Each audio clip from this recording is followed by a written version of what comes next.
a 1915 Model T Ford touring car, sold new for around $500 back in the good old days. It has no electric starter, and it's a hand cranker, and it has, you might say, the original upholstery in it. It's leather upholstery. Whether it's original or not, or whether it was ever replaced. I've owned the car about 25 years, and that's the upholstery that was in it. It's a lot of fun to drive, and draws a lot of attention when you're out on the road. Okay. This Chevrolet is a 1917 Roadster. It's called the 490. The old saying used to be 4 days on the road and 90 days in the garage. But it wasn't a bad car. And this car sold for $490. And if you want a starter and a generator, it was $30 extra. This one has. It's got starter and generator on it. The next car, this car here is a 1923 Model T Ford. And it has starter and generator and so forth. It's kind of a fun car to drive. The engine basically is the same as originally back in 1915 and 1914. A 1929 Ford Model A. It's a deluxe coupe. It has a rumble seat. And it gets along real good. It's good for about 60 miles an hour. Okay. This is a 1926 coupe, just a standard coupe. It's been rebuilt, except it's still lacking a few items before you can put it on the road. It's a copy of the Aero Sport. I made that for my grandson about 20 years ago. And he drove it and drove it everywhere until he got too big he couldn't get in it anymore. So. And then you got a midget. And the midget, that's what they call a micro midget. It has a real small one-cylinder engine in it. And it's not the type of cars I used to drive. Okay. This is a gathering of stuff through the years that my wife and I have assembled. And we decided to make a little museum of some of our memories and so forth. The pictures on the wall are historical pictures of different things of the city as they grew. The plank road, the beginning of the canal and getting water into Imperial County.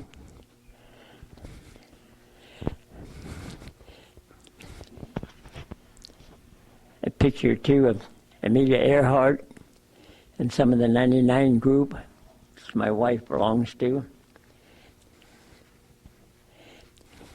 Here's it.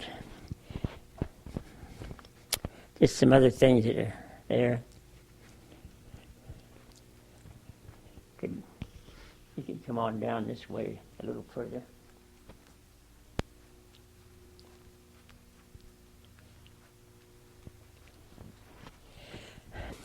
Some of the collection of old replica cars, so forth, are always nice to look at and think about. Down here is a couple of my crash helmets. When I first started driving midget race cars, I didn't have helmets. All we wore was a regular flying helmet. Then they came out with crash helmets, and I'm sure glad that I got it, because there's a car that hit me one time right across the side of my head. And the crash helmet saved my life, I'm sure. We have some pictures here of the Blue Angels. The Blue Angels train in this area every year. And generally put on a show out there at the air base, and we invite a lot of us people that have antique cars, antique airplanes, and so forth, and we're invited to come out there. Over here, a picture of the Flying Goose, Howard Hughes' big airplane, and some pictures of our airplanes, the Aero Sport, my wife and I, there.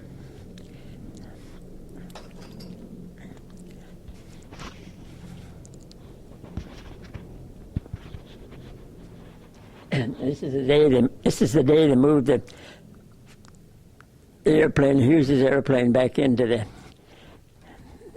exhibit place at Long Beach where it was for about 20 years. Here's a picture of my Aero Sport when I first got it, parked over in front of where my garage, where I learned how to work on cars and so forth.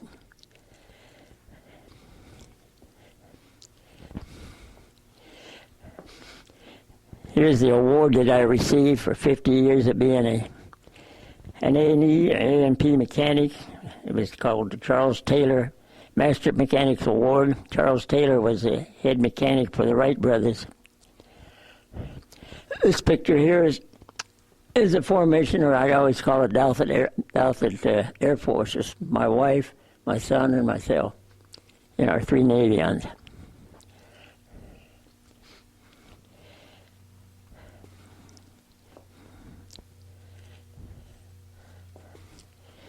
Here's a few pictures of Charles Lindbergh, his airplane, what he looked like when he was a young man, the instrument panel.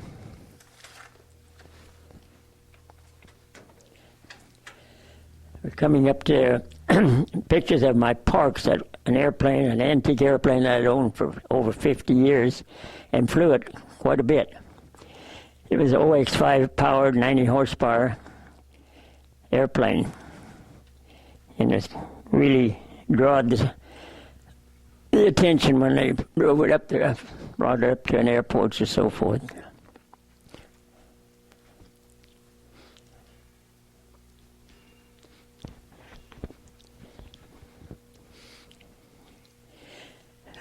Here's pictures of the Parks. There's Lindbergh and Mr. Parks and another gentleman. In that picture there's the Parks Air College as it looks like back in the 30s.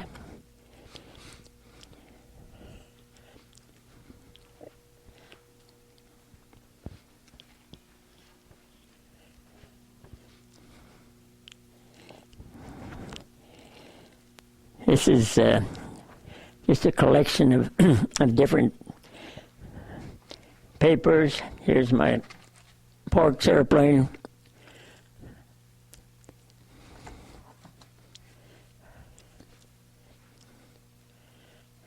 Is this Faye and? This is Faye here.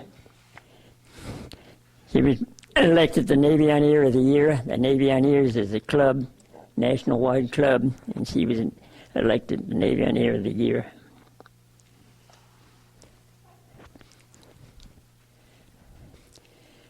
Picture of my grandson. That's when he soloed, 1996. Did you solo him? Pardon? Did you teach him to fly? Yeah. Mm-hmm. I taught him to fly, and his dad taught him to fly. On a lot of trips to go together, and he took a hold like you know what. Is Bobby still flying? Oh yeah, yeah.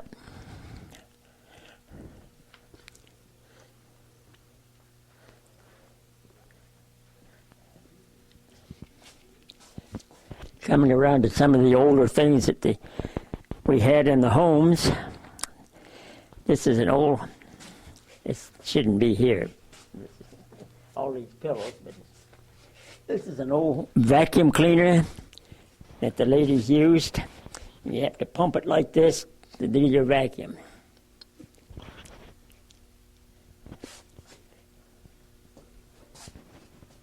Will Durham. Mm-hmm. Here's an early stove. Of course, they made them all sizes, but that's a real good replica of the early stoves. Looks like it's a 4-burner plus an oven. Some of the washing machines and things that the ladies used back in those days along in this area. Utensils and so forth and things that were used in the kitchen, irons, and different items. Over here is one of the early Coke machines, and of course They were getting 10 cents a bottle at that time.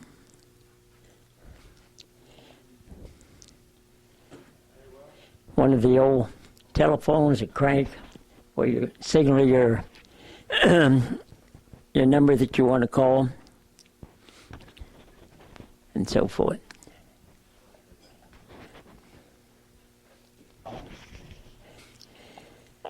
One of the early cash registers, and I don't even know how to work it. Add machines and a typewriter. These pictures over here are early San Diego pictures. There's the big hotel out there on a point. Hotel del Coronado. Yeah.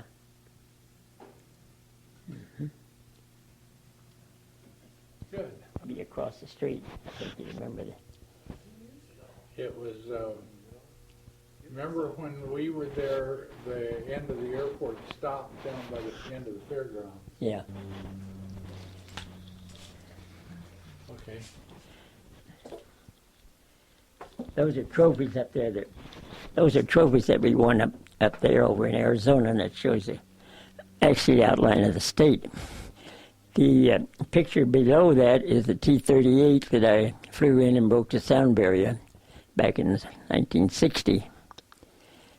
And to the left is the top picture there, the Model T Ford that I won the 100-mile Model T race at the fairgrounds in about 1929, I think it was. And further down is three of the midgets racing at Balboa Stadium. I'm the one on the inside pole. And the lower part is the group of the fellows that drove midgets in race cars back in them days. Did Hope Herrick, was he one of them? Yeah, Hope Herrick is not in that picture, but he came along a little bit later. Some pictures of Navion on his nose. Those are, we call that the wall of shame. Those that forget to put their gear down or have small problems. So we bang up an Navion and we redo it, fix her up again. There's a bowling trophy, a couple of bowling trophies to face, one, and then the others are trophies that we won. We have our main trophy deal at home. We got a whole room full of trophies that we got flying in different areas and different places. That's the Aerosport.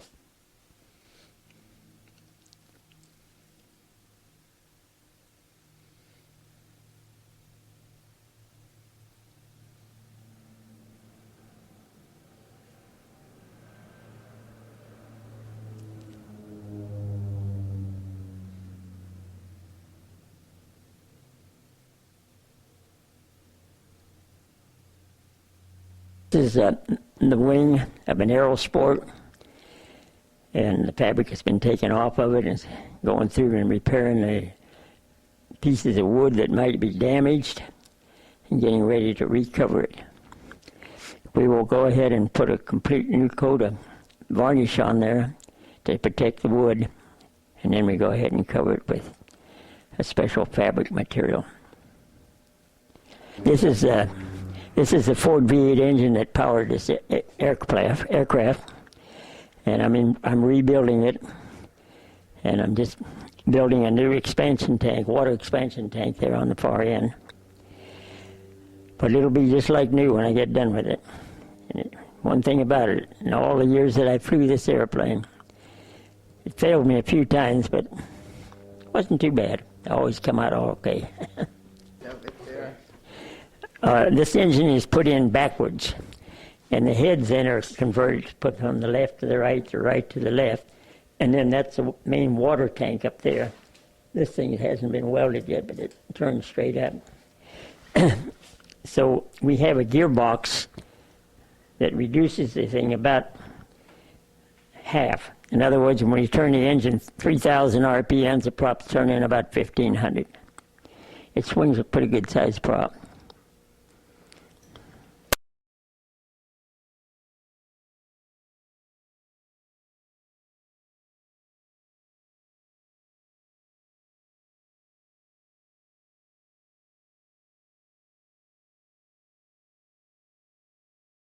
We're in El Centro, California, visiting with Bob Douthitt.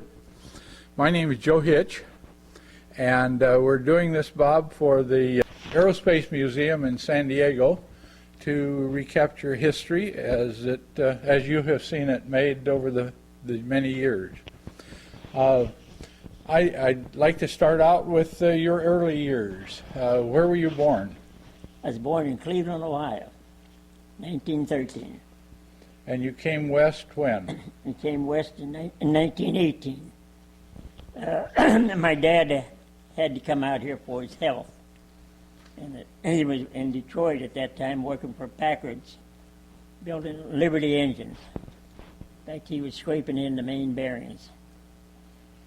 And Dad got real sick, and the doctor says that if you expect to live the rest of this winter, and this was along about November, he said, you'd better move to El Centro, California, or you can get dried out. So Dad left. My mother was pregnant with one of my sisters, so we went back to Cleveland and stayed with her mother for about 4 months until summertime. And then we came east, came west in the train. Mother, baby in arms, and us 4 kids.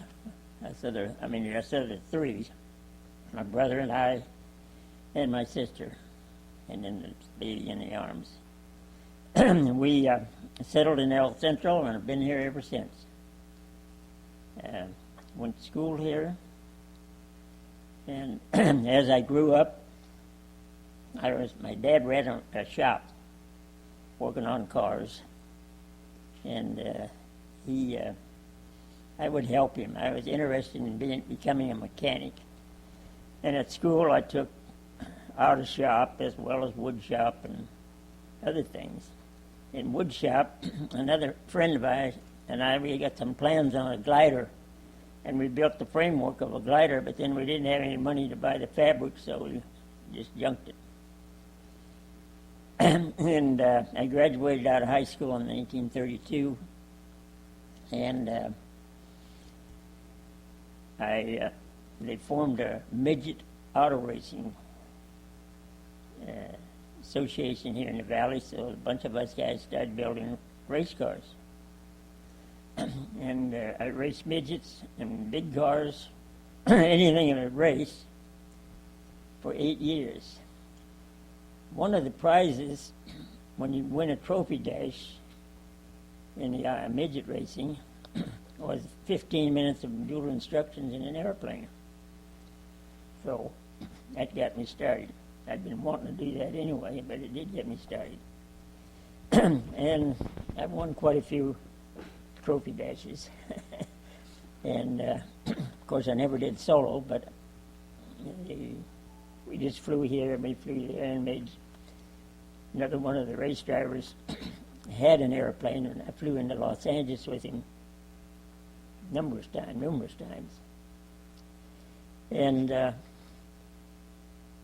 I went in, while I was in high school, I built me a little 3-wheel vehicle with a motorcycle engine on it and a propeller, and I'd drive that to school or over to Imperial Airport, where the fellows over there would say, Bob, will give you a ride in my airplane, just let me drive that thing around a little bit, because it was quite something. I have a picture of it, I'll show you. And that got me going. And in 1935, a friend of mine had a Veronica C2, that was single-place, 26 horsepower monoplane. He said, Bob, you've been flying everything around here. Why don't you go fly my airplane? I said, what if I bang it up? He said, well, if you bang it up, you bang it up. So I started flying that thing, soloed myself, and flew for, I don't know, I never kept a logbook, and we didn't even have to have one them days. And they were unlicensed airplanes anyway. And one day when I was flying that, and the wind came up. So I flew over the airport, And I went in, the wind was coming out of the west, and I flew to the west end of the runway at the airport. It was just a big, there was no runway, it was just a field. And I throttled back, and I realized that I was going backwards. So I went clear across the field backwards, throttled down a little, then I poured the coal to it, and I flew back up the thing and did that twice. And I said, man, that's great. And by then, the guys that were scattered down on the ground, they're ready to catch me, so I brought it in and landed and got me together. The wind was blowing so darn hard I could never turn it around. It rolled up in a bunch of wood. So that really got me going. In 1937, a friend of mine came through in a Ford V8 powered monoplane called the Aero Sport. And since I was a Ford mechanic, I really went for that, man. That's the way to go. So I went and bought one. Do you recall what you paid for it? Yeah, I paid $850. I had a 35 Ford convertible at that time, and I sold it for $450. That gave me the down payment on the airplane, and then I owed another $375 or something like that, which I paid $32 a month for a year. Got that paid off. The Aerosport was a real nice airplane, I thought, and especially when the wind was blowing, which we get quite a bit down this area. All the small airplanes, other airplanes, were tied up in the hangar, and I'd be out flying crosswind, landing crosswind, learning how to do all kinds of things. So I met this country gal, and she was in high school at the time, and she lived out in the country, and I'd fly out there and land in one of the alfalfa fields, and I started courting her in the airplane, and I taught her to fly, and she soloed the airplane before she graduated out of high school. And we went together for about 3 years before we got married. She still flies. She does a real nice job of flying. And one thing else, I want to go back a few years.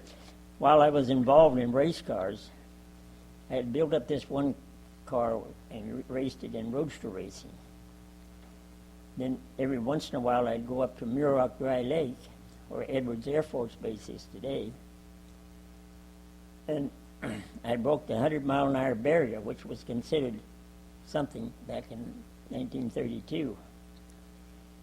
And I was given a plaque and all that stuff, but I misplaced it. I don't know whatever happened to it. About a year ago, a guy called me, and he says, "Are you Bob Douthitt?" And I said, "Yes." He says, "I got some information here where you broke the 100-mile-an-hour barrier at Muroc Dry Lake in 1932. And I said, "Yes, I did, but I can't prove it. I don't have any." And said, "Well, I'm coming down to talk to you." He says, "I'm writing a book on it." So that kind of goes along. In 1962, I was a guest of the commanding general in Edwards Air Force Base. And we broke the sound barrier at 1,070 miles an hour, 40,000 feet. I got to fly a T-38, make landings and takeoffs and all that stuff, and I really enjoyed it. And when I had lunch with the general, I said, "General, in 1932 I broke the 100-mile-an-hour barrier. In 1962 I broke the sound barrier at 1,070 miles an hour, 40,000 feet." And he says, "Douthitt, I think we're making progress." That was another highlight in my flying career. Going on with the Aero Sport, we had started a little airport, and I had built a little hangar to keep my Aero Sport in over, because the guy at Imperial told me, he says, "We've got too crowded here, and we don't have really room enough to put your airplane in the only hangar that was on the airport." So I bought me this piece of property over here where I am now, and built my hangar, and kept my airplane there. And let's see, that went on. That was that was for the war. It was in 38, 39. Yeah, in 39 is when I bought the property. And I started a garage here on this property, and had this airport, and we were flying. I had 3 airplanes based here. And I remember on December the 7th, 41, when the Japs attacked at Pearl Harbor, the sheriff drove out and he says, we're going to war with Japan. Japan attacked at Pearl Harbor. All aircraft were grounded. Yeah, go park your airplane. And that afternoon he came by and he says, take the props off. So we did that. And about 2 weeks later he said, you got to take the wings off. So that really grounded us. And during the war, they set out a deal where 150 miles from the Pacific coast where flying was available there for private aircraft and for flight schools and so forth. At that time, I'd had about 350 hours in what they call Class B flying, airplanes over a certain weight. And I took a physical for the Air Force, and I took one for the Navy. And that was along in about March of 1942. They said, you will hear from me in due time after we check things out. I had to give them all the information that I had. In the meantime, the draft board was giving me a bad time.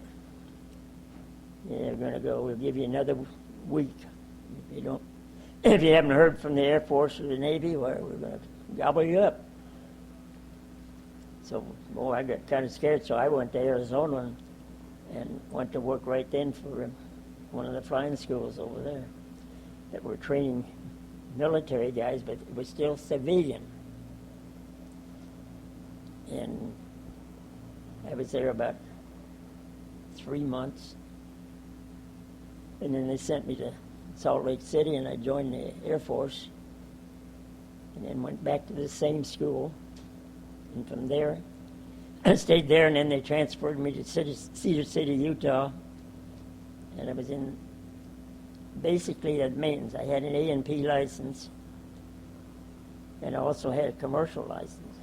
But I didn't have a flight instructor's license. But they didn't actually have a flight instructor's license at that time. Later they did. When did you get your A&E? In 1941. Before you went to Welton? Yeah, before I went to Welton. And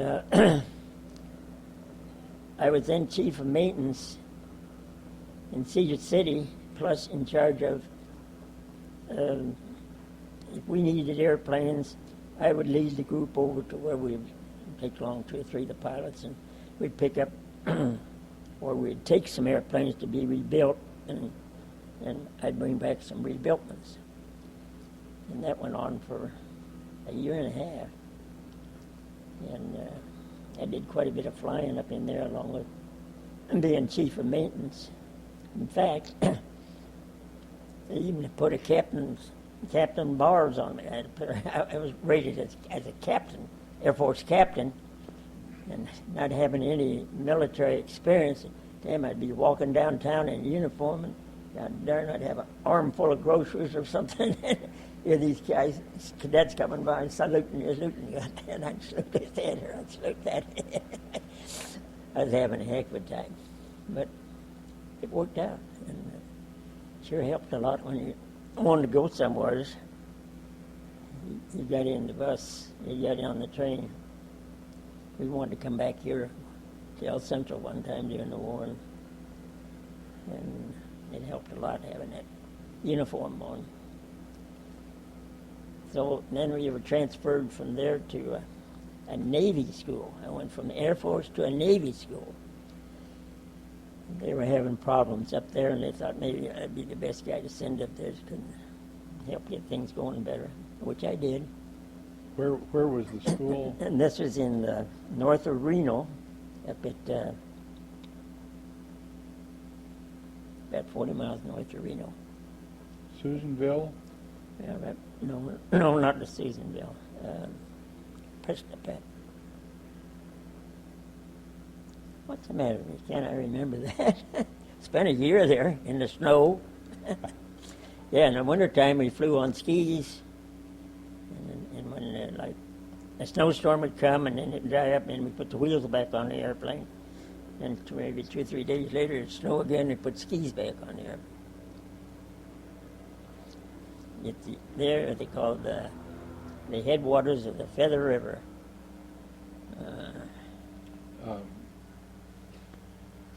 Almanor? Starts with a P, I think it is. I can't think of it. It's terrible. Anyway, I stayed there to the war was over in Europe. And they came in there and they said they were going to take all the flight guys. And we went down to Reno at Stead Air Force Base. And we were there about 3 weeks or a month, about a month. And we did a little flying on C-46. They was giving us some dual and C-46 transports, and DC-3s were parked there. And then they said, "Boys, we don't need you anymore. Go home, and in due time you'll get your discharge." So they folded that school up. Because, see, that was primary, and, it takes about a year to run a student through. So you just had Japan to fight, and so they figured they had everything pretty well in shape. So I went home. Harry Horton, they were they were opening up this area to go back to the coast. We weren't allowed to fly. So I opened up the Imperial Airport in 1946 and stayed there 46, 47, and then came back to my original place, 48. And we were flying. Well, we took the airplanes out of mothball that had been stored here. About 4 airplanes were stored over there at Imperial, and I bought all of those at Porterfield somewhere. And the surplus airplanes were on the market during the time that I was there at Imperial, where I bought quite a few Fairchilds and Stearmans and PT-13s and AT-6 and PT-19s, Tim.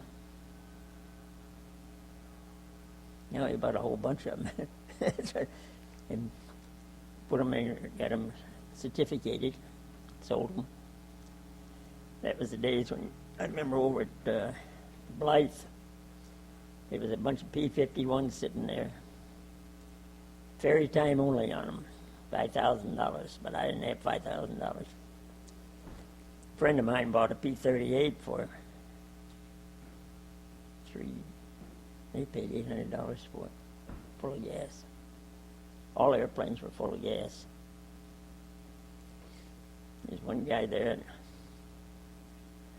we had some P-63s, Bell Air Cobras, not Air Cobras, King Cobras. He says, give me $300 and I'll let you have this King Cobra full of gas. But I didn't buy it. It looked like a lot of airplane to me. But it sure would have been something to have the money to buy some 51s at that time. The 51s later came down to $2,500. Well, the price of airplanes after World War II was just dirt cheap. Yeah. You could hardly afford not to buy it, except everything else was cheap and you'd never had the money. You didn't have it. Well, at Imperial Airport, you ran a shop. ran the shop, and we did rebuilding, converting. We didn't have to do too much converting over on the airplanes to get them certified and get them certificated. It was pretty easy, just a few things. And a lot of people are interested in buying. We would buy a PT-19 Fairchild for, say, $350 and sell it for around $600 or $700 licensed.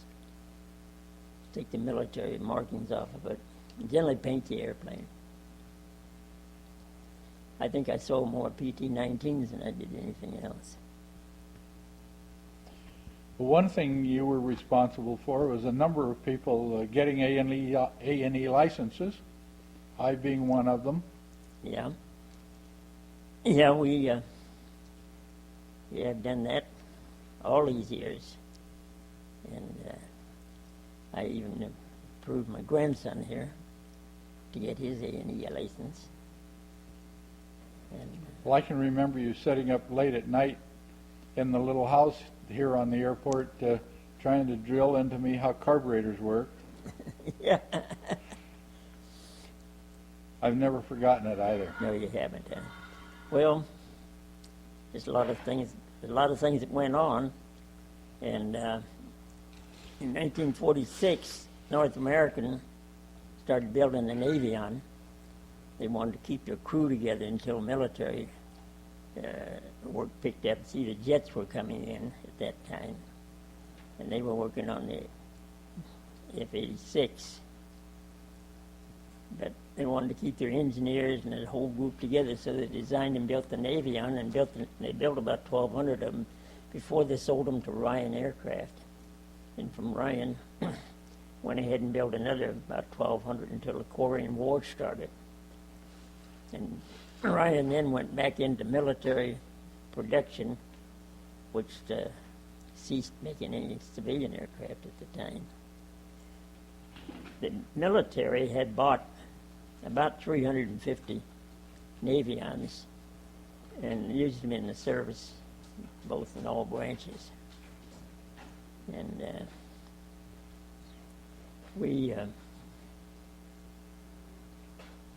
what I mean to say is that when they quit building the Navion, the military ordered parts for the 350 airplanes that they had. And God, they built everything, fuselages, wings, and this stuff all became surplus about 10 years later. It became that was really good to keep the Navion fleet still flying. And that stuff became available when the military quit flying the Navion. They went then into the Cessna, or the L-17, yeah, I think it was. Anyway, Navions had a rough time. In 1958, a company in Texas bought the rights from Ryan. And they started then, they weren't allowed to build any new airplanes until Ryan had written off their tax deal for 10 years. So from 1942 to 52, no, it was later than that, 1958, this company couldn't build new airplanes, but they had decided what they were going to build was a Rangemaster. The Rangemaster did away with the canopy and had a cabin with a door on it. It was about the only difference in the airplane. So they got set up in Galveston, Texas. And at that time, the Junior Chamber of Commerce of Philadelphia had been putting on transcontinental air races. And Say and I entered in 5 of them. We won one, we got a second, we got a third, and we got an 8th. It was transcontinental either from Philadelphia to Palm Springs or Las Vegas or Phoenix to Philadelphia. Anyway, transcontinental. And we were real lucky in that and won it. And I won this big trophy from the Navion people in Galveston, so I said, well, I'm going to go down there and see them people. And I met the head man, and he kind of took a liking to me, and we're good friends for many, many years before he passed away. And he helped me a lot, and I helped him a lot, because I was pretty smart on Navion and how to make the Navion go faster and what we really needed and so forth. Okay, after completing 5 transcontinental air races, in which we had done real well in it, a first, a second, and a third, and a fifth, and an eighth. The first year we only got 8th place. There was around 75 airplanes in the deal. It was, you were given a handicap and then so much fuel. And if you could beat that, then that made a big difference. In the first year, we learned how to do things, and from then on, we was real. Didn't have no problem. Anyway, from that, I started in modifying, making the Navion go faster, and making it a little better here and there, and working with the factory. Became real good friends with everybody back there, and I learned a lot there, as well as they learned a lot from me. Things that the people wanted and how you should make a Navion and so forth.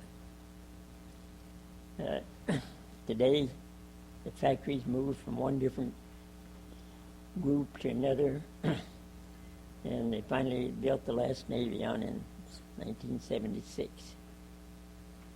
At that completed about 2,500 of them. And today, there's one group that owns the type certificate and another group that owns all the parts and stuff. So it's really, really filed up.